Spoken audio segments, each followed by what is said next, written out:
Let's be honest. Does trying to have an interesting personality ever feel impossible? Like you're supposed to be this super cool, charismatic person, but it's just exhausting. Well, what if I told you there's a way simpler method?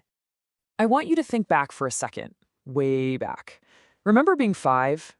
Being interesting was easy, right? You didn't even have to think about it, you just were. So, what happened? Where did the cool go? Back then, your whole identity was like 3 things. I like dinosaurs, I eat glue, I'm super fast. That's it. You could walk up to anybody, tell them a T-Rex fact, and boom, you were the dinosaur kid. Everyone remembered you. Fast forward to today, someone at a party asks, "So, what have you been up to?" And total panic, right? Your brain just goes blank. And you end up saying, "Oh, nothing much." Say that enough times and you start to feel, well, kind of dull. So, naturally, to fix this feeling of being boring, what do? We Google it, of course.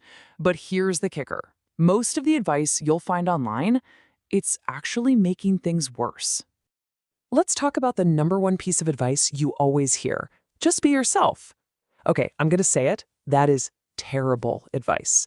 It's basically propaganda pushed by natural extroverts, the people who could make ordering a coffee sound fascinating. For the rest of us, it's totally useless.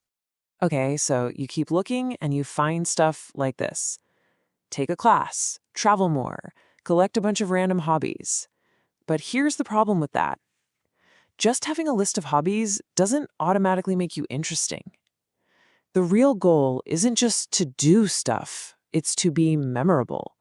You need a hook, Something that makes people go, "Oh yeah, that's the person who..." And that is where the real solution comes in.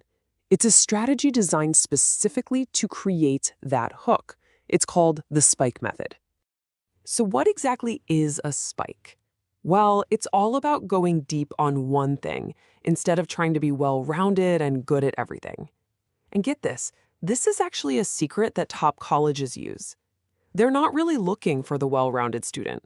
They're looking for the applicant with a spike, someone who is obsessed with and an expert in one specific thing. And to show you just how powerful this can be, we're going to use a super weird example, something most people would call pretty boring.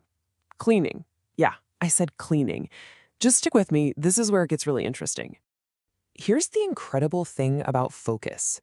In just a few weeks, like 3 weeks, you can learn more about one niche topic than 99% of people. Imagine you decide to get really into cleaning. You're not just wiping counters. You're learning about the chemical composition of different soaps, the physics of carpet textures. You're geeking out on high-pressure water systems. Suddenly, you're an expert. All right, so you've become this secret genius on cleaning. Cool. But how does that actually help you at a party? Let's see how this actually works in a real conversation. Well, first off, your identity completely shifts. You're not just some guy anymore. You are the cleaning expert. You have this unique label that nobody else has. And look at the difference this makes. Before, the conversation went like this. "What's new?" Nothing much. End of story. But after the spike, someone asks what you do for fun, and you say, "Lately, I've been getting really into studying high-pressure water systems for cleaning driveways." The other person's reaction is going to be, "Wait, what? Really?" See, you've got them hooked. Their curiosity is piqued. And that's when you deliver the payoff. You can say something like, "Yeah, it's crazy. You can literally erase 20 years off a sidewalk. It's so satisfying." And what are they going to say? They're going to say, "Wow, that is actually cool." And just like that, you took cleaning, and turned it into a fascinating conversation starter. Okay, but hold on. Before you run off and become the world's leading expert on paperclips, there is one absolutely crucial rule you have to follow to make this work. And it all comes down to one word: context. You can't just dump a bunch of jargon on people. It's a surefire way to make them tune out. So let's say your spike is Minecraft. You don't want to start by saying, "I found frame-perfect glitches to beat the Ender Dragon without jumping." I mean, their eyes will just glaze over. Instead, You start broad. You give them context. You know that game where you build stuff with blocks? Well, I've been trying this insane challenge in it. Start simple. Then you can get into the details.